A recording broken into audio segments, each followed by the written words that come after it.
Hey there, I am back for a part five. Hi, I'm Oz. This is me and my aspergers. And last night I was in the shower and it was like, oh, I forgot to talk about that. So, there is a part five. And it's before I saw the movie Adam. And I think I'm realizing that this is something that led up to that movie coming into my life so that I could realize that I had Asperger's. So, anyway, part five, me and my Asperger's. So, I told you I started playing when I was 5 years old. I moved from Los Angeles to San Francisco in August of 1976. So at that time I had been playing for 21 years. And when I got up here, the practicing didn't continue, but I always felt at some point I was going to get back to it. So there was no concern. And I did get back to it 28 years later. And I thought the piano was out of my life. 28 years is a long time. And 2003, for some reason, it just came into my head.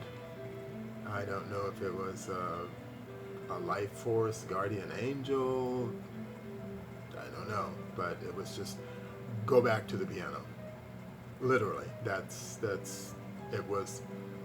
I don't want to say it. I heard those words, but I knew that that was what this was about, and it's like, what? So I actually had a very full-time job. I was at UPS here in San Francisco at that time, working very long hours. So initially, it was on the weekends, Saturdays and Sundays. I found practice rooms, places. I mean, it was during the week. I need to stress during the week. I'm at home at my desk doing finger exercises for the muscles because to practice on Saturday and Sunday for 2, 3, 4, or 5 hours, and then go for 5 days without practicing, not good. So to keep up the muscles in my hands, I would just do finger exercises on my desk. I don't know, 20 minutes, maybe 30 minutes. I didn't really need a long time because it's an actual, like working out at the gym. Playing the piano or practicing is very different. I'm using my hands, but they're being very expressive, and so the intensity of just muscle, I would do little finger exercises like this to pull up, just to work the muscles so they're not, they're doing something for 5 days.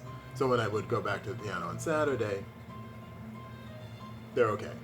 I do very long warm-ups when I practice anyway, so I take very good care of my hands. I mean long warm-ups. And then I get into the music. So I'm practicing on the weekends, doing my finger exercises, muscle exercises during the week. And it's going really well. And so that was I think that was in May of 2003. And in August of 2003, I left my job to practice full time. And I was practicing. Eventually, I found my way out to San Francisco State. They had practice rooms. And I would literally practice 6, 7, 8 hours a day. I mean, I loved it. It was great. And it's going really well. And there was there were actually two concerts. There was a smaller concert, a little more intimate, at a church here in San Francisco, Providence Baptist Church. And that was my first time performing in 28 years. This one is notable because I'm all fired up. Haven't played in 28 years. I've been practicing. It's been going very well. I go out, I sit at the piano, I start playing, and my brain leaves. My brain is gone, which it's gonna do because I have Asperger's. I don't know that. All I'm feeling is, oh my God, this is the same thing that happened before. It hasn't gotten better, it hasn't gone away, it is still here. I mentally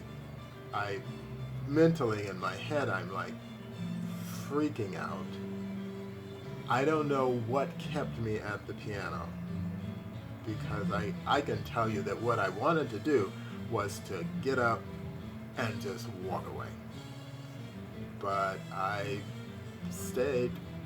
I played the whole concert, and afterwards, I was just mentally, I was just devastated. It's like, how can this be? Why is this happening? This is what happened before. I was practicing so well, everything was going so well, I felt great. And I think I mentioned in one of the other videos that my prep, my being quiet and going out there, everything, I feel great. I'm not nervous. I've never been nervous. I sit down at the piano. While I go out on the stage, I acknowledge the audience, then I sit at the piano. And I usually sit for a minute. And just kind of just a little thing that I do, compose myself. And I raise my hands to the keyboard, and that first note, it's just, my brain is gone. So this was now 28 years later, I'm going through the same thing. And I can't remember what or why, but I kept practicing. There was a second larger concert at the Bayview Opera House. I don't know what the capacity of it is, but it was packed. Probably 6, 7, maybe 800 people. And again, the same thing happened. So I had walked away the first time and was gone for 28 years. And the reasoning behind all of that was because performing was not fun for me. It wasn't a good time. I did not look forward to it. And that's what it should be. You should want to go out on stage and present your music and perform and be in front of a crowd. The thing that I heard performers speak about all the time that I never felt, so I always thought it was something they were making up. Literally, I thought they were just making it up, because I never feel that. But it's this joy, it's this connection with the audience. You get this sense, they're there, and you're getting this energy from them. Well, yes, that is all true, because I have now experienced that twice in my life, so I know it's true. But prior to that first time, I had no clue that this was even possible for me. So that wasn't happening. I wasn't getting that. So I literally quit. I walked away. That's what that 28-year span was. It just, I'm not doing this anymore. I'm not doing this anymore because I love the piano. I love music. But the performing part of it just was too crazy. So here there's a 28-year gap. I get back to the piano. The practicing is just, amazing. I mean, it's amazing. And then I get in front of an audience and the very same thing happens. So the second concert, bigger, more people, the same thing happens. And I'm done. This is like, no, I can't do this anymore. I didn't know what was going on. I mean, how do you figure that out? Because it wasn't nerves. It was just,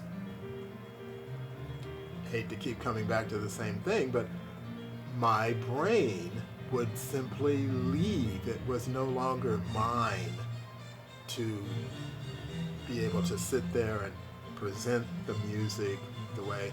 Here's another thing.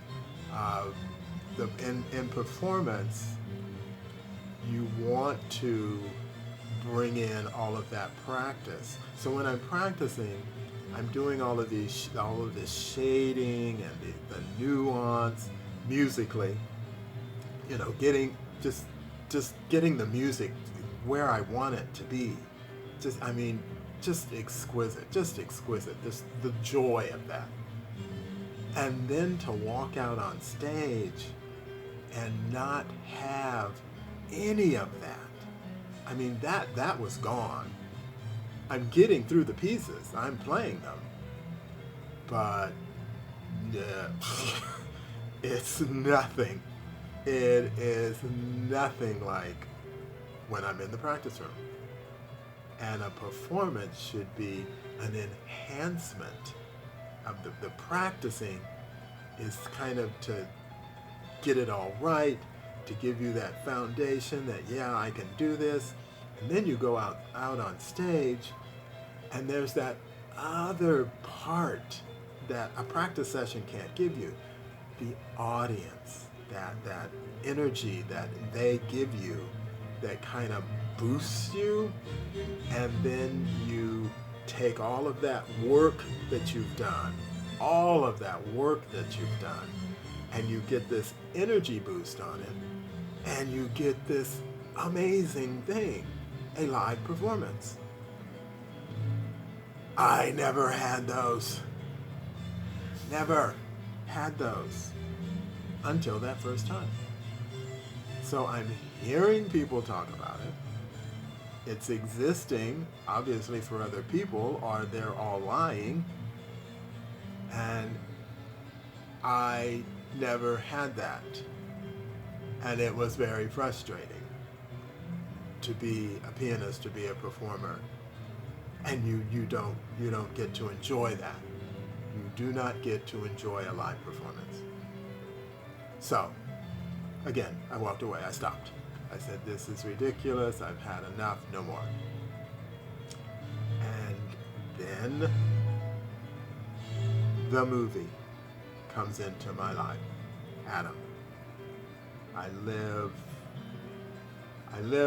well, Rasputin's gone away, but it used to be like 3 blocks away from me, the downtown Rasputin. I think it's Powell and Ellis. It was right on the corner. 5 floors of music and movies, and I practically lived there. And I would go, and I liked movies. I liked small movies, low budget movies, movies I've never heard of, big movies. I like movies. My movie taste is probably just as eclectic as my musical taste. I just run the gamut of everything. But I only perform classical. But for movies, if it's good, If I would get a movie and it wasn't any good, I didn't like it, I wouldn't keep it in my library. I would resell it. Anyway, so I would be always in Rasputin, and there is where I found this movie Adam. It was just sitting on the shelf. I just read the cover. I had no idea what this movie was about. And then I get it home and I watch it, and there it is. This is why I cannot perform in front of people. I mean, I didn't know that just from watching the movie. I'm watching the movie. After the movie, I realize I have Asperger's. Then I do the research, like I mentioned. I believe it was in the first video. I'm doing this research, and I'm putting it all together, and I'm going, well, this is why I can't perform. Now, this is another thing. There are people that have Asperger's that are performers. Susan Boyle, I think, the one from Britain's Got Talent, I think she has it. I think Steven Spielberg has it, but he's a director, that's a whole other thing. But there are people, I know people, famous people, that perform, and they have Asperger's. Here's the thing. I kind of went, okay, well, what's going on here? Because I knew about that. Here's the thing. I mentioned in one of my other videos, I think it was number 4, that I had read, someone had said, a doctor, maybe not a doctor, I've heard it more than one time. What they said was, if you know someone with Asperger's, you know one person with Asperger's.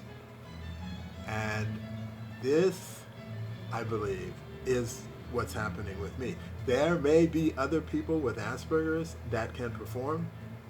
For whatever reason, I have Asperger's, and it gets in the way of me performing. So, that's kind of where I'm at. But then also, I got this other thing that, and I've got to see if this is true, I kind of latched onto the idea that maybe I need to dress more comfortably when I perform. That a suit and a tie and a starched shirt and crisp and pressed, tie around my neck, and it's too confining, possibly. So this is kind of where I'm going. I'm thinking that if I dressed very not like a concert pianist when I go on stage, I may be able to go on stage and perform in front of people. So I have to put this to the test. I haven't yet. But the 2 times that I did mention where I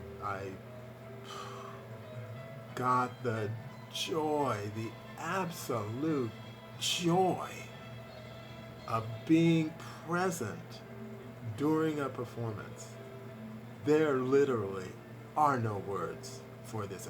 There are no words. And like I said, I've heard people put it into words and they speak about it. I've lived, practiced, studied the piano, performed too long without that. And those 2 times I got it, there just are no words. None. Not in any language then that can describe that joy. It's a peace. For me, it's a peace. It's just like a calm. There is nothing but me and the music and the piano, and it is all good. And I want to be able to do that, because that other thing that I go through is just way too crazy.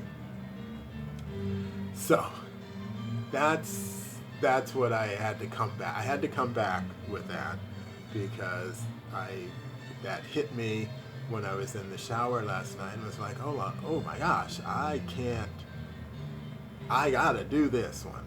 I gotta do this one. Because I know when I did 4, I remember I said, I think this is gonna be the last one. But nope. Had to get that one out there, let y'all know. Now, there may be more videos, but they're gonna be completely different thing. And this is an idea that my sister gave me. She let me know, she said, I was watching, and she said the part that really drew her in, that brought her in, was when I was talking about the movie, Adam. And she said, why don't you do, not a movie review, but talk about movies that have affected me, that I really like, and not review it, just talk about it. And I thought, okay, maybe, that's an idea. I love movies.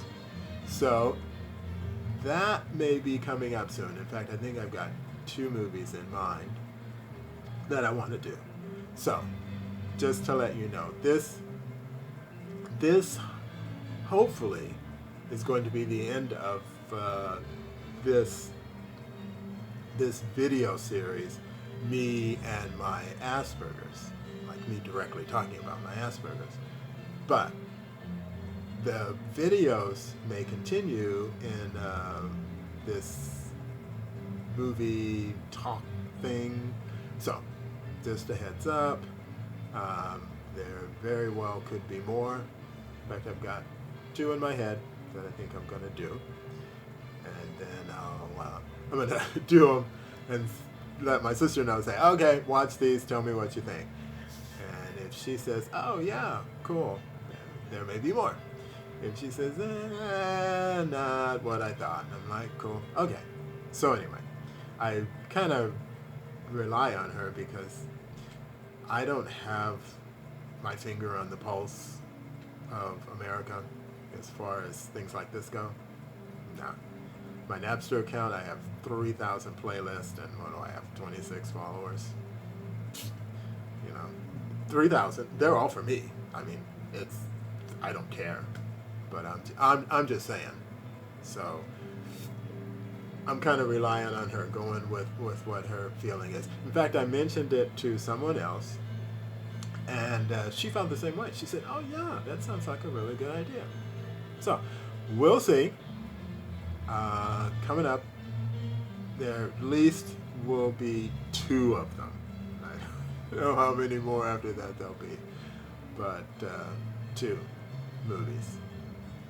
One very similar to Adam, and about a guy with Tourette's, and the other one a whole completely different genre, horror film. That's a wonderful movie, but it's got a god-awful ending. So anyway, that's coming up. Thanks for watching, and see you next time.